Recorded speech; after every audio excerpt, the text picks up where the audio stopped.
Hi friends, welcome to 1C Recipes and Vlogs. நம்ம சேனலை இன்னும் நீங்கள் சப்ஸ்கிரைப் பண்ணலை அப்படின்னா சப்ஸ்கிரைப் பண்ணிக்கோங்க. கூடவே பெல் ஐக்கானையும் கிளிக் பண்ணிக்கோங்க. இன்றைக்கி நம்மளோட சேனலில் ரொம்பவே சூப்பரான டிஃப்ரெண்ட்டான டேஸ்ட் உள்ள ஒரு சட்னி ரெசிபி பார்க்க போகிறோம். இது புதினா சட்னியோ மல்லி சட்னியோ கிடையாது, குடமிளகாய் சட்னி. இந்த சட்னி பண்ணுறதுக்காக அடுப்பில் ஒரு ஃப்ரை பேன் வச்சுருக்கேன். அது நல்லா ஹீட் ஆன பின்னாடி அதில் 2 டீஸ்பூன் அளவு எண்ணெய் சேர்த்துக்கலாம். சமையலுக்கு யூஸ் பண்ணுற எந்த எண்ணெயாக இருந்தாலும் பரவாயில்லை. நான் இன்றைக்கி தேங்காய் எண்ணெய் ஆட் பண்ணியிருக்கேன். எண்ணெய் ஆட் பண்ண பின்னாடி 2 பெரிய வெள்ளைப்பூண்டு, 3 பச்சை மிளகாய் ஆட் பண்ணியிருக்கேன். சின்ன வெள்ளைப்பூடாக இருந்தது அப்படின்னா 4லேருந்து 5 ஆட் பண்ணுங்கள். பச்சை மிளகாய் உங்களோட காரத்துக்கு ஏற்ற மாதிரி ஆட் பண்ணுங்கள். வெள்ளைப்பூடு பச்சை மிளகாய் லைட்டாக வதக்கின பின்னாடி ஒரு பெரிய வெங்காயத்தை இந்த மாதிரி நீள் வாக்கில் கட் பண்ணி போடலாம்.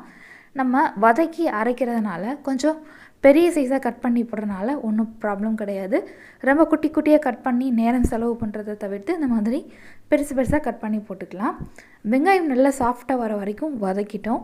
இந்த ஸ்டேஜில் நம்ம கட் பண்ணி வச்சுருக்கிற குடமிளகாயை அதில் சேர்த்துக்கலாம். நான் 2 மீடியம் சைஸ் குடமிளகாய் எடுத்திருக்கேன்.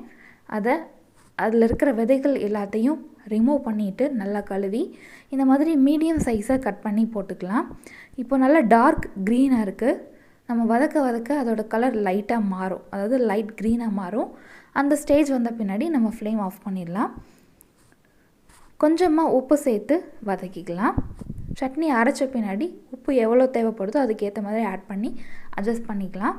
குடமிளகாயில் மொத்தம் 3 கலர் இருக்குது, க்ரீன், எல்லோ, ரெட் அப்படின்னு சொல்லிட்டு நம்ம எந்த கலர் குடமிளகாய் வேணால் செலக்ட் பண்ணிக்கலாம். இப்போ பாருங்கள், குடமிளகாயோட கலர் நல்லா மாறி இருக்குது.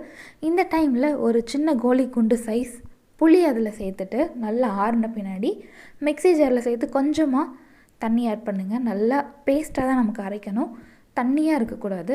அதனால் நல்லா அரைச்ச பின்னாடி நம்ம எப்பவும் சட்னிக்கு தாளிப்போம் இல்லையா, எண்ணெய் ஊற்றிட்டு கடுகு, உளுந்து, கருவேப்பிலை போட்டு நல்லா தாளித்து அதை நம்ம அரைச்ச கேப்சிகம் சட்னியில் ஆட் பண்ணணும். இப்போ நீங்கள் பார்த்தீங்கன்னா தெரியும் அந்த சட்னியோட கன்சிஸ்டன்சி இந்த கன்சிஸ்டன்சி இருக்கணும். இது 2 பேருக்கான அளவு இந்த சட்னியோட மெஷர்மெண்ட்.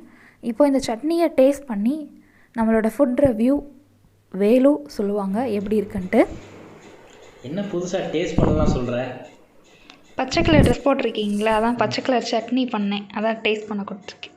எப்படின்னு பார்ப்போம்.